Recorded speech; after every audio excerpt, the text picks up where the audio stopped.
Now we are going to start a new topic and that is Bohr's atomic model. ये जो bourse atomic model है ये भी काफी वेटेज रखता है, एटॉमिक स्ट्रक्चर का एक काफी इंपॉर्टेंट पार्ट माना जाता है ये बोर्स एटॉमिक मॉडल। और इससे न्यूमेरिकल्स भी कई सारे फ्रेम होते हैं जो कि कभी ना कभी जब आप देखोगे प्रीवियस ईयर के पेपर्स को तो आपको दिखेगा कि उसमें कई सारे क्वेश्चंस बोर्स एटॉमिक मॉडल के आपको मिलेंगे।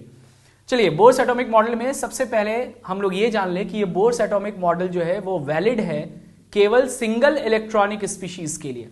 सिंगल इलेक्ट्रॉनिक स्पीशीज जैसे कि हाइड्रोजन, क्योंकि हाइड्रोजन के एटम में केवल एक ही इलेक्ट्रॉन होता है तो हम इसे सिंगल इलेक्ट्रॉनिक स्पीशीज कह सकते हैं। He+, ठीक है बेटा, हीलियम का न्यूट्रल एटम होता तो उसमें 2 इलेक्ट्रॉन होंगे, लेकिन He+ में जो है वो केवल एक ही इलेक्ट्रॉन प्रेजेंट है। Li+2, ये सभी सिंगल इलेक्ट्रॉनिक स्पीशीज हैं और बोर्स एटॉमिक मॉडल सिर्फ और सिर्फ सिंगल इलेक्ट्रॉनिक स्पीशीज के लिए ही वैलिड है। क्यों, इसका जवाब भी आगे जो है मैं आपको देने जा रहा हूं। फिलहाल इसे आप ध्यान रखें कि valid only for single electronic species like hydrogen, He+, Li+2, etc। Next point, Bohr's atomic model का नेक्स्ट पॉइंट क्या है कि this model is based on classical laws of physics and quantum theory of radiation. यानी ये जो bourse atomic model है वो किन बातों पे आधारित है, तो ये बेस्ड है क्लासिकल लॉज ऑफ फिजिक्स पे। क्लासिकल लॉ का मतलब न्यूटोनियन मैकेनिक्स आप कह सकते हैं, जहां हमें काइनेटिक एनर्जी, पोटेंशियल एनर्जी के बारे में पढ़ाया जाता है। समवॉट ये न्यूटोनियन मैकेनिक्स जो है वो क्लासिकल लॉज ऑफ फिजिक्स के अंदर कंसिडर होता है। और क्वांटम थ्योरी ऑफ रेडिएशन जो कि एक काफी नोवाइस आइडिया है, हम कह सकते हैं काफी नयापन है। न्यूटोनियन मैकेनिक्स कह सकता हूं मैं कि फिजिक्स का जो पार्ट हम पढ़ते हैं न्यूटोनियन मैकेनिक्स के अंदर वो काफी ऑब्सोलीट है और सदियों से हम उसको स्टडी करते आ रहे हैं, लेकिन एक नोवाइस आइडिया आप कह सकते हैं फिजिक्स के फील्ड में जो है वो क्वांटम थ्योरी का माना जाता है। तो इन दोनों का use basically bourse atomic model में किया गया था। किसका किसका बेटा, क्लासिकल लॉज ऑफ फिजिक्स का भी और क्वांटम थ्योरी ऑफ रेडिएशन का भी। ठीक है, किन किन पॉइंट्स में क्लासिकल लॉ यूज हुआ, किन किन पॉइंट्स में क्वांटम थ्योरी यूज हुआ, वो मैं जब आगे जो बोर्स एटॉमिक मॉडल के पोस्टुलेट्स पढ़ाऊंगा आपको तो वहां पे एक एक करके एक्सप्लेन करता जाऊंगा। चलिए, अब हम सीधे इसके इंपॉर्टेंट पोस्टुलेट्स की ओर चलते हैं। तो it's important postulates are as following. सबसे पहला पोस्टुलेट सिंपल है, एक बार पढ़ोगे खुद ब खुद समझ जाओगे इसका मीनिंग क्या है। Atom has a nucleus where all the protons and neutrons are present. ठीक है, the size of nucleus is very small and situated at the centre of the atom. बहुत ही सिंपल पॉइंट है कि एटम में क्या होता है बेटा, न्यूक्लियस, और न्यूक्लियस में सारे प्रोटॉन्स और न्यूट्रॉन्स प्रेजेंट होते हैं। न्यूक्लियस का साइज बहुत छोटा है और न्यूक्लियस जो है वो सिचुएटेड होता है eight the centre of the atom. First point is clear. Second point पे आते हैं। सेकेंड पॉइंट थोड़ा समझिएगा। Negatively charged electrons revolve around the nucleus in the same way as the planets revolve around the sun। Nucleus के चारों तरफ negatively charged electron उसी तरह से रिवॉल्व करता है सर्कुलर पाथ पे जिस तरह से सन के चारों तरफ प्लैनेट्स रिवॉल्व करते हैं। ये लाइन क्लियर है। Negatively charged electrons revolve around the nucleus in the same way as the planets revolve around the sun. और हम जानते हैं कि सर्कुलर मोशन परफॉर्म करने के लिए यहां पे हमें फोर्स को बैलेंस करके भी दिखाना होगा। तो हम कह सकते हैं कि यहां पे अगर नॉन इनर्शियल फ्रेम लेते हुए हम बात करें, या सिंपल लैंग्वेज में कहें कि अगर आप खुद को इलेक्ट्रॉन मान लें जो कि यहां न्यूक्लियस के चारों तरफ रिवॉल्व कर रहा है, तो आप क्या फील करोगे? आप फील करोगे क्योंकि इलेक्ट्रॉन नेगेटिवली चार्ज्ड पार्टिकल है और न्यूक्लियस पॉजिटिवली चार्ज्ड होता है, तो अनलाइक चार्जेस के बीच में अट्रैक्शन होगा, जिसे हम इलेक्ट्रोस्टैटिक फोर्स ऑफ अट्रैक्शन कह सकते हैं, या हम कह सकते हैं कूलम्बिक फोर्स ऑफ अट्रैक्शन। तो एक तो अंदर की तरफ एक इनवर्ड फोर्स जो है वो कूलम्बिक फोर्स ऑफ अट्रैक्शन का लग रहा है, और उसको काउंटर बैलेंस करेगा कौन? Centrifugal force. अगर हम नॉन इनर्शियल फ्रेम से बात करें तो सेंट्रीफ्यूगल फोर्स जो कि बाहर की तरफ महसूस होगा, that is being counter balanced by what?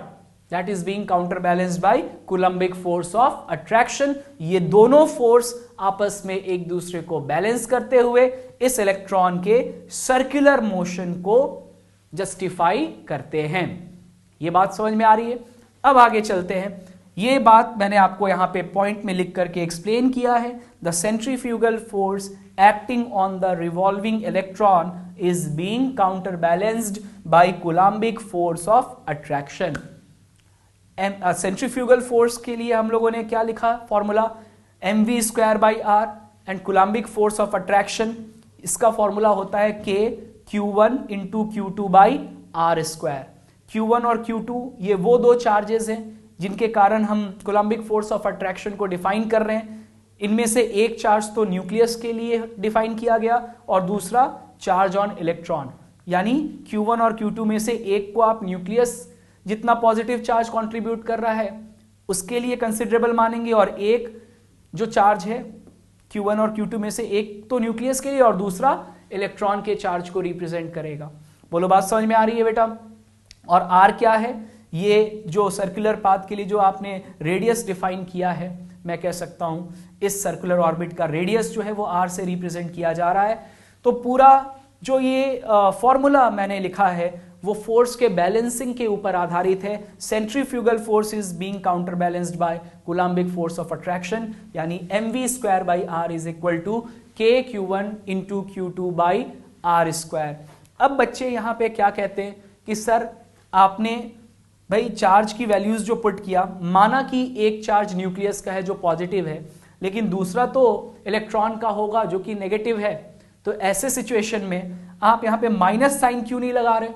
तो देखो बच्चों, सीधी सी बात है, हमें तो केवल मैग्नीट्यूड ऑफ फोर्सेस को बैलेंस करना था, क्योंकि डायरेक्शन तो हमें पता ही है कि एक इनवर्ड लग रहा है कूलम्बिक फोर्स ऑफ अट्रैक्शन और सेंट्रीफ्यूगल फोर्स को हम लोग बाहर की तरफ रिप्रेजेंट कर रहे हैं, दोनों एक दूसरे को बैलेंस कर रहे हैं। तो न्यूमेरिकल पर्पस के लिए we are just equating the magnitude of those forces, हम केवल उन मैग्नीट्यूड ऑफ फोर्सेस को इक्वेट कर रहे हैं। इस कारण से हमें जब पता ही है कि कूलम्बिक फोर्स ऑफ अट्रैक्शन अंदर की तरफ है, तो हमें प्लस माइनस लगाने की यहाँ पे जरूरत नहीं है। यहाँ पे क्योंकि हम केवल फोर्स के मैग्नीट्यूड को इक्वेट कर रहे हैं, इस कारण से हम कह सकते हैं कि यहाँ पे मैंने कोई माइनस साइन इलेक्ट्रॉन के चार्ज के लिए पुट नहीं किया। क्या आपको मेरी बात समझ में आ रही है?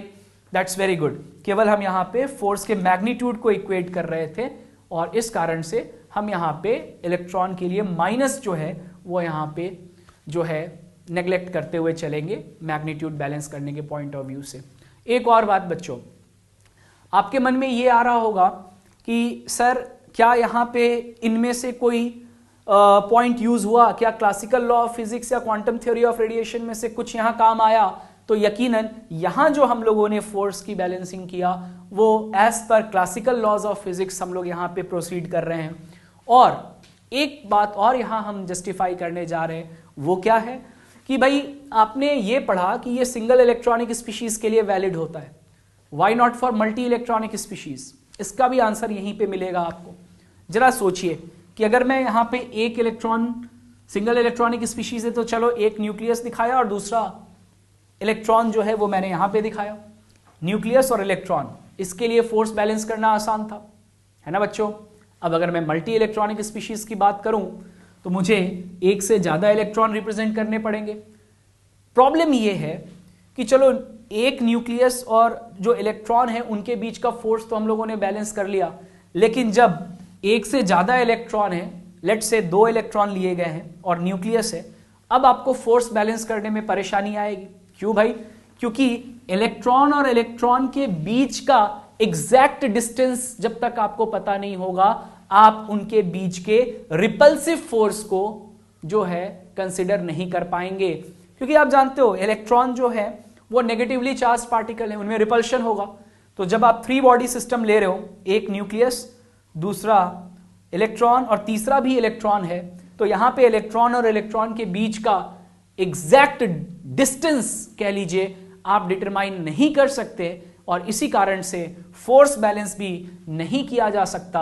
और फिर हम यहां पे जो है इस पॉइंट को कह सकते हैं कि केवल और केवल सिंगल इलेक्ट्रॉनिक स्पीशीज के लिए ही जस्टिफाइड है, मल्टी इलेक्ट्रॉनिक स्पीशीज के लिए जस्टिफाइड नहीं है। बच्चों, क्या मेरी बातें समझ में आई? क्यों ये सिंगल इलेक्ट्रॉनिक के लिए जस्टिफाइड है, मल्टी इलेक्ट्रॉनिक के लिए जस्टिफाइड नहीं है?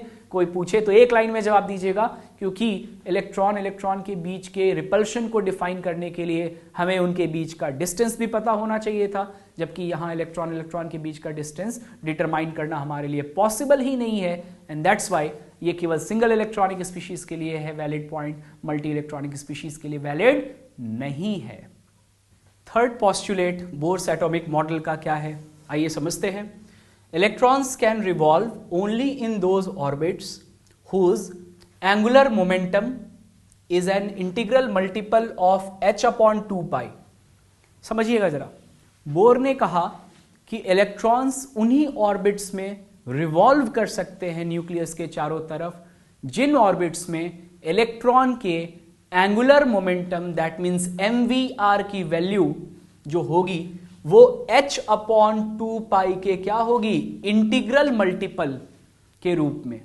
इंटीग्रल मल्टीपल का मतलब फ्रैक्शनल नहीं होना चाहिए, यानी n की वैल्यू फ्रैक्शनल नहीं रख सकते, 1.2 1.3 जैसी वैल्यूज अलाउड नहीं है। हाँ, इंटीग्रल मल्टीपल का मतलब क्या है कि n की वैल्यू 1 2 3 4 ऐसे नेचुरल नंबर में अलाउड है, लेकिन फ्रैक्शनल वैल्यूज n की अलाउड नहीं है। एक बार फिर से समझें, बोर के मुताबिक electrons can revolve only in those orbits whose angular momentum that means mvr से एंगुलर मोमेंटम को डिनोट किया जाता है is an integral multiple of h/2π। जरा समझिए इस चीज को, बोर ने यह तो कह दिया कि इलेक्ट्रॉन्स उन्हीं ऑर्बिट्स में न्यूक्लियस के चारों तरफ रिवॉल्व कर सकते हैं जिन ऑर्बिट्स में इलेक्ट्रॉन के एंगुलर मोमेंटम की वैल्यू यानी mvr जो है वो h/2π के इंटीग्रल मल्टीपल के रूप में मिले। ठीक है, लेकिन जब बोर्ड से क्रॉस क्वेश्चन किया गया कि भाई आप जो ये पॉस्टुलेट दे रहे हैं इसके पीछे एक्सप्लेनेशन क्या है, तो इसका कोई एक्सप्लेनेशन बोर के पास भी अवेलेबल नहीं था कि भाई इसका कोई एक थ्योरेटिकल जस्टिफिकेशन बोर के द्वारा दिया जाता तो बात और ज्यादा कन्विंसिंग होती, लेकिन बोर के पास इसका कोई थ्योरेटिकल एक्सप्लेनेशन नहीं था। इनफैक्ट आगे जाकर के बोर्स एटॉमिक मॉडल का ये एक इंपॉर्टेंट ड्रॉबैक भी कंसिडर किया जाता है कि बोर ने ये तो कह दिया कि electrons can revolve only in those orbits in which angular momentum is an integral multiple of h/2π, but why this could not be explained by Bohr। चलिए, तो अभी तो बस इसे एक पॉइंट के रूप में हमें ध्यान रखना है कि mvr जो कि एंगुलर मोमेंटम को रिप्रेजेंट करता है, मास इंटू वेलोसिटी, ये तो सिंपली आप मोमेंटम को मास इंटू वेलोसिटी से डिफाइन करते हो, लेकिन यहां केवल मोमेंटम नहीं है, यहां टर्म क्या है, एंगुलर मोमेंटम। तो एंगुलर मोमेंटम का फॉर्मूला होता है mvr, जो आप फिजिक्स में पढ़ते हो। एंगुलर मोमेंटम यानी mvr is equal to nh/2π।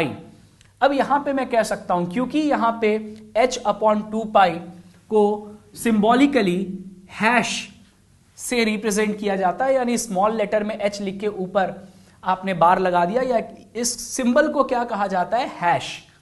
ठीक है, और ये बात हम यहां देख रहे हैं कि n की वैल्यू फ्रैक्शनल नहीं हो सकती, n की वैल्यू तो इंटीग्रल मल्टीपल ऑफ h/2π के रूप में ही हम यूज कर सकते हैं। तो now the thing is that integral multiple का मतलब आपको समझ में आ गया होगा कि n की वैल्यू 1 2 3 4 ऐसे नेचुरल नंबर में ही रखा जा सकता है।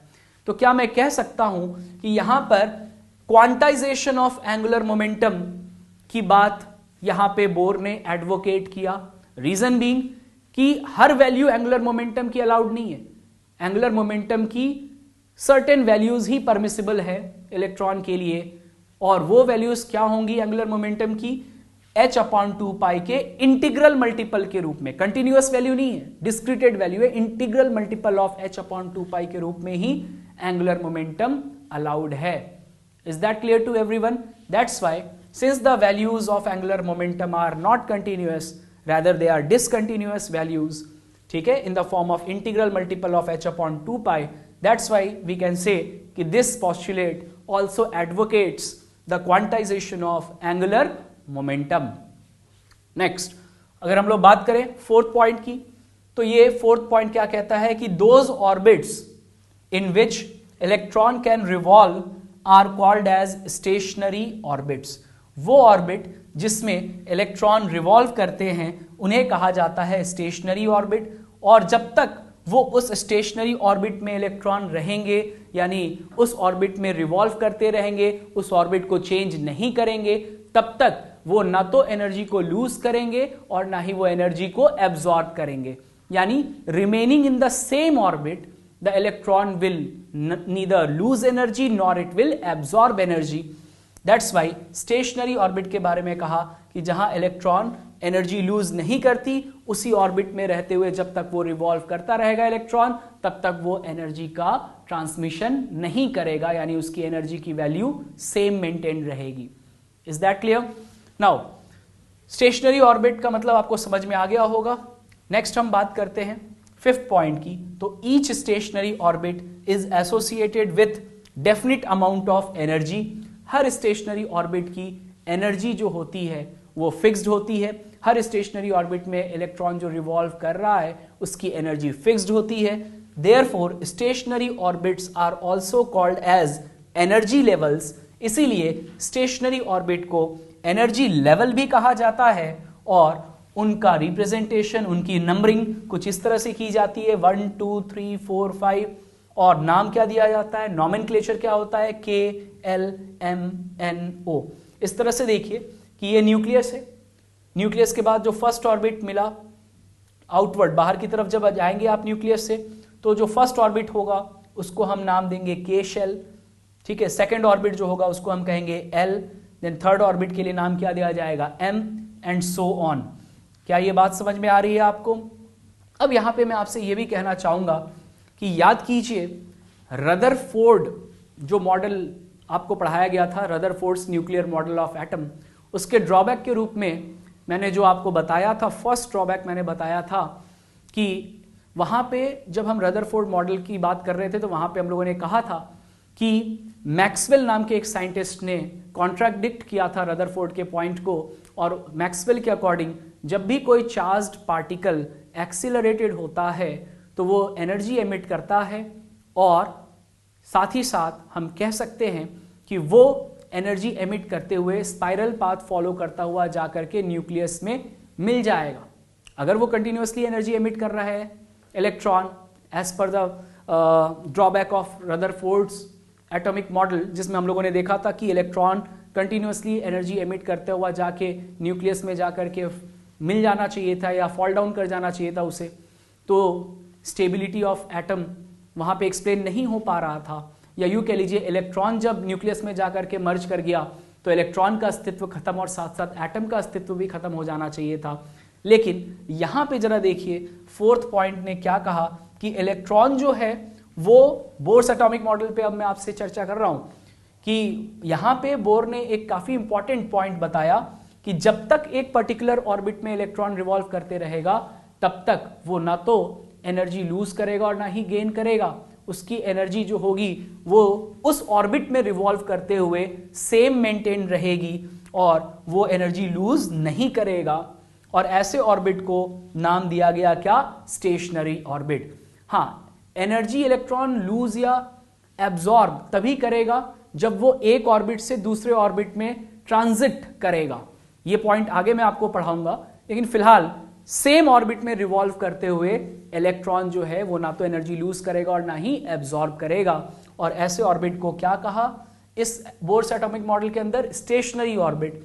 और इन स्टेशनरी ऑर्बिट के साथ जो इलेक्ट्रॉन एसोसिएटेड है उसकी एनर्जी जो है वो फिक्स्ड है, और इसीलिए स्टेशनरी ऑर्बिट को हम कहते हैं एनर्जी लेवल, और उनकी नंबरिंग 1 2 3 4 5 इस तरह से दी जाती है, जैसे ये न्यूक्लियस है, बाहर की तरफ जाएंगे तो 1 2 3 4 5 ऑर्बिट का नंबरिंग दिया जाएगा और ऑर्बिट्स का नोमेनक्लेचर क्या दिया जाएगा, K L M N and so on. क्या मेरी बात सबको समझ में आई?